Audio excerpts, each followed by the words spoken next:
মিশকা যে ঠিক কতটা চালাকির সাথে এমন একটা ষড়যন্ত্র করেছে সূর্যের বিরুদ্ধে সেটা সূর্যের পরিবারের সকলেই খুব ভালো করেই বুঝতে পারছে।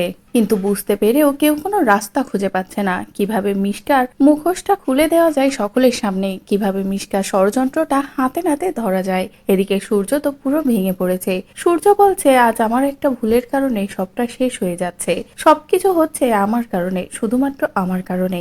এদিকে সোনারূপাও কষ্ট পাচ্ছে যে তাদের বাবার নিয়ে নানান কথা বলছে বাইরের মানুষজন। এদিকে দীপা দীপা আছে সূর্যের পাশে। দীপা কোনোভাবেই সূর্যকে কষ্ট পেতে দেবে না বা কারোর কাছে ছোট হতে দেবে না। দীপার একটাই কথা, ডাক্তারবাবু আমাদের এক হয়ে লড়াইটা করতে হবে, মিশকার বিরুদ্ধে প্রমাণ জোগাড় করতে হবে। ও যেহেতু এই কাজটা করেছে আমি শিওর ও একা এই কাজটা করেনি, ওর সাথে আরো কেউ জড়িয়ে আছে, কারণ ওর একার পক্ষে এটা করা সম্ভব না। তাই আমাদের খুঁজতে হবে অন্য সেই মানুষগুলো কারা, তারপরেই ওকে হাতে নাতেই ধরতে হবে। কিন্তু তার জন্য আমাদের ওর উপরে সবসময় নজর রাখতে হবে, ও কোথায় যাচ্ছে কি করছে।